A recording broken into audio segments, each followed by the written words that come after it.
name is Shia Conlon and I'm a photographer mainly, but I also work in film and publishing, and I work as an editor of a transgender press called Almanac.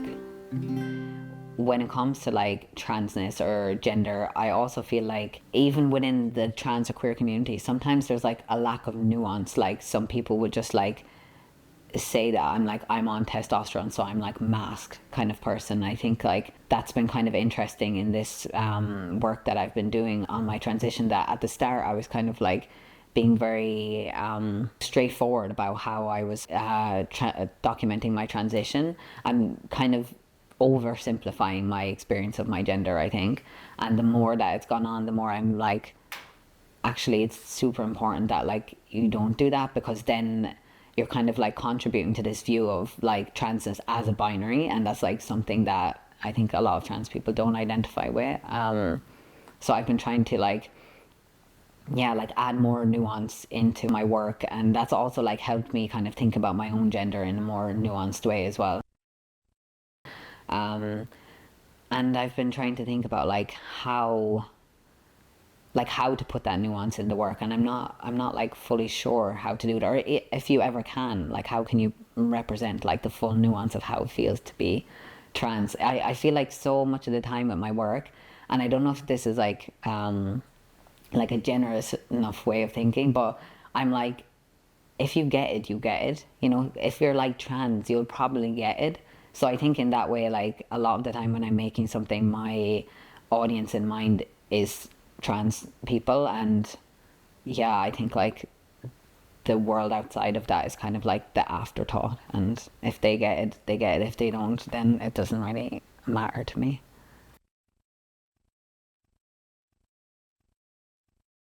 Now I'm starting on this new kind of way of thinking, or coming away from this like older work that's been going since 2019, this Sites of Dreaming.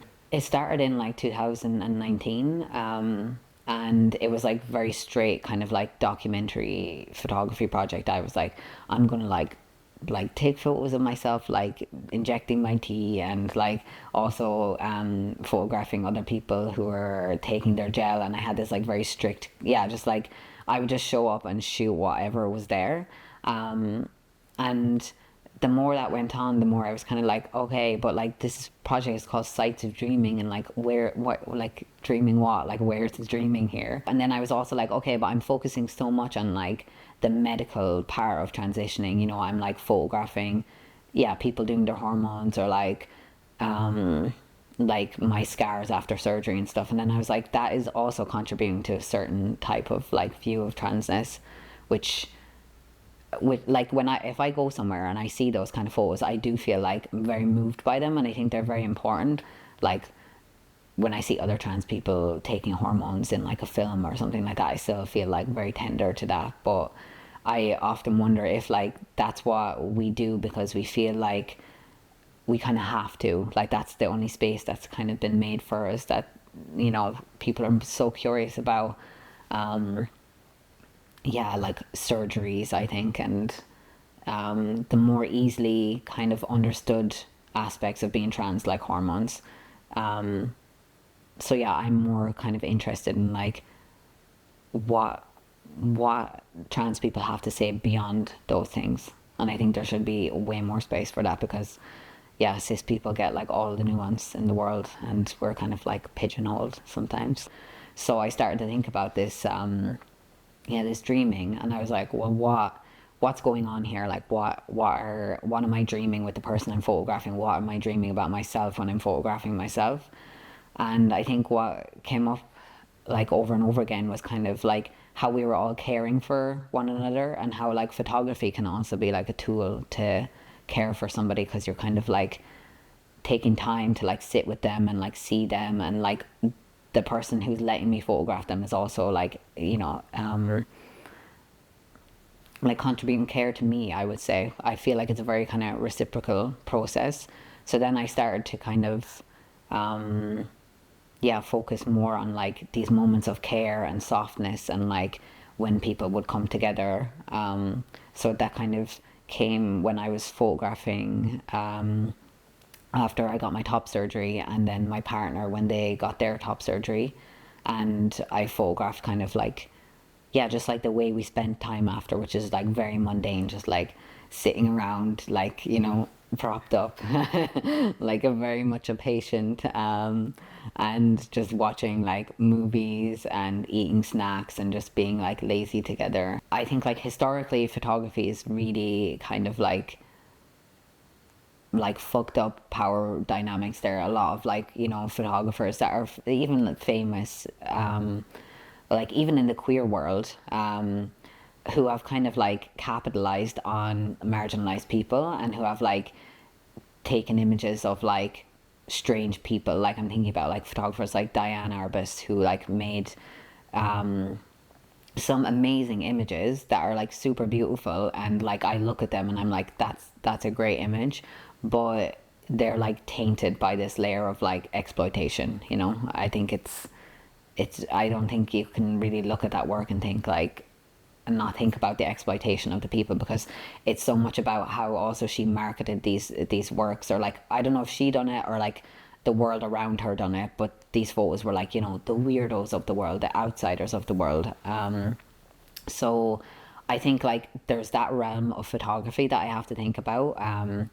Like a really important thing for me in my work is that I start most of the projects either with people who are really close to me, who I've had like multiple conversations with before it actually begins, or then I start with an open call. So then it feels like the first starting point for the works is like consent, basically.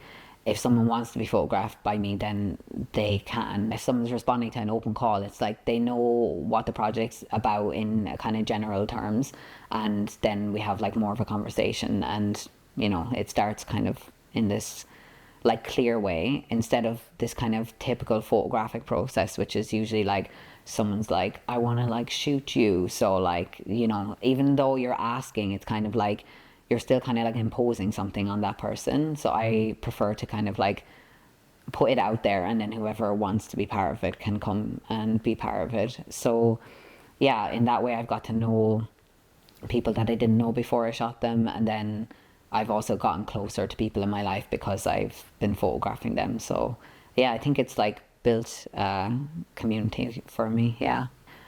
So I think there's like responsibility to like not go down this photographic, lineage, this historical way of taking photographs that's like not built on consent at all.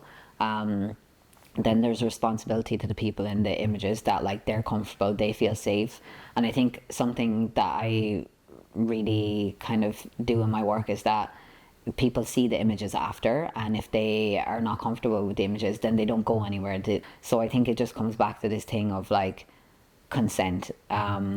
Like the people that I'm making the photographs with, they are like part of the photographs. I often have conversations of like, how would you like this to go, or how would you want to be seen? Is there something you're not comfortable like with? And then I have some sort of personal responsibility as well, I think, like for myself, in that like that I'm kind of like driven by like that the images I make are images I want to make, so that I'm like bringing kind of like my best curious self to the photo shoot, and not just like showing up to like as a machine or something. I think I've been, the last 2 years, I guess because of COVID as well, it's like slowed like kind of having these like public like displays of the work, and also because I've been wanting to like make the work and be kind of slower about like wrapping it up, because I think in the past I've kind of had this kind of like quick process where I'll do a shoot and then I'll like display it, which can be really good and can like generate ideas.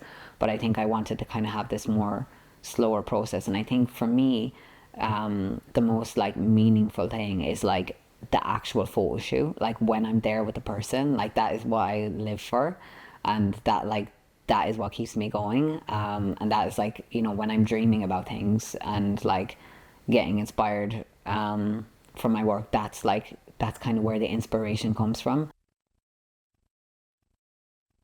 I have to like make sure that like I believe in what I'm trying to make. So I think there's like, yeah, many layers.